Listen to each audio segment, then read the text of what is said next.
ठाकुर जी कहे कि भैया हम कृष्ण बन के जावें तो कोई ना कोई रोक दे, दुनिया भर की बात बनावे, श्री जी भी हमसे लड़े झगड़े, या हमारे रूप बदल के चलो। तभी ठाकुर जी ने नंद गांव में एक जोगी को देखा, घर घर जाके हाथ देख करके महाराज भविष्य बता रहा है। ठाकुर जी बोले ये बढ़िया है, मधुमंगल श्री दामा ऐसी पोशाक लाओ हमारे काजी। बोले क्यों, हम भी जोगी बन के जाएंगे। बोले क्यों, किशोरी जी की हाथ रेखा देख के आमे ने बता के आमे उनको भविष्य कैसा है।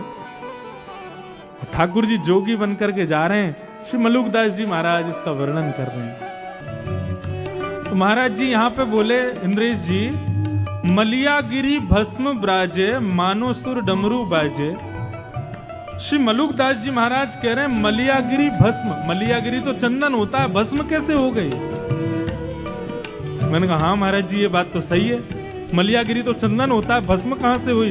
तो वे कह रहे हैं, बोले भैया श्री किशोरी जी के दर्शन की ऐसी अग्नि लगी है ठाकुर जी के चित्त में कि मलियागिरी चंदन लगाया, लेकिन किशोरी जी की दर्शन की लालसा से, उस चित्त में दर्शन की अभिलाषा की अग्नि से वो चंदन भस्म बन गया। वाह, ऐसे तड़प रहे हैं, ऐसे मचल रहे हैं किशोरी जी को देखने के लिए, लगायो तो चंदन है लेकिन भस्म बन गया है। अब जोगी बन गए ठाकुर जी, पहुंच गए बरसाने अलख निरंजन, डमरू बजावे, कोई भविष्य दिखवाओ, कोई हाथ दिखवाओ, कोई जन्मपत्री दिखवा लो। ललिता विशाखा सखियां सब देख रही थी। बोलो भैया कोई भविष्य बतावे वारो आयो है। बोले हाँ आयो तो है। कोई कहे अपनी पूछो, अपनी पूछो, लेकिन हमारी ब्रज की सखियों का भाव कैसा, अपनी मत पूछो, हमारी श्यामा जी की पूछो। संसार का स्वभाव अपना अपना अपना, लेकिन भक्त का स्वभाव हमारे लाल जी का, हमारी श्यामा जी का, वो प्रधान है। सब सखियां गईं। बोलो भैया बाबा ओ जोगी, नेक्स्ट से जोगी, रूप तो तुम्हारो जोगी सो है, लेकिन देखने में ऐसे लग रहे हो तुम्हारो अभी जन्म भयो कछु साल पहले।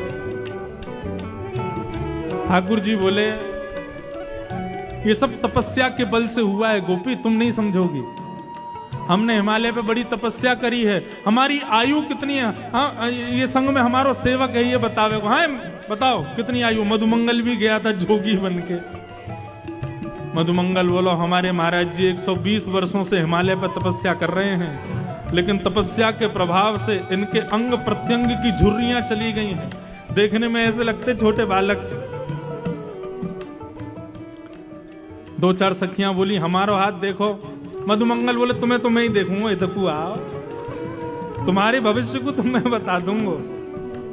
हमारे महाराज जी तो राजा रानी आदि इन सब बड़े बड़े लोगों के हाथ देखें। बोले अच्छा। ललिता विशाखा बोली आप यदि भविष्य कथन करो तो हमारी श्री जी को हाथ देख लोगे। कौन श्री जी?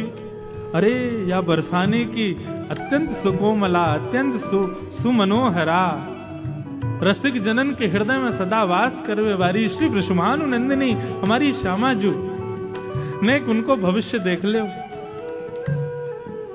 ठाकुर जी बोले कहा भविष्य देखनो है? बोले भविष्य में केवल इतना देख के बताए दो कि हमारी ऐसी सुकुमारी सुंदर किशोरी जी को ध्यान रखवे वारो कैसो होएगो। नेक वाक्य बारे में नेक बताए दो।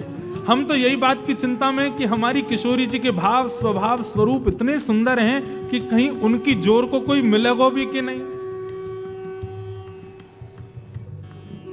जोगी बोला हाँ हाँ दिखाओ, बताओ कौन है, कहाँ है, दिखाओ, बोला अभी बताते हैं हम सब कुछ। जोगी को पकड़ करके ले गए। इतने में ही श्री वृषभानु नंदिनी पधारी सन्मुख, और जैसे सामने आई हैं किशोरी जी तो दूर से ही देखे। बोले किसको पकड़ लाई हो ये? बोले बहुत बड़े जोगी हैं, 120 वर्ष से तपस्या करके इन्होंने अपने अंग की कांति को बिल्कुल बालक के समान कर लिया।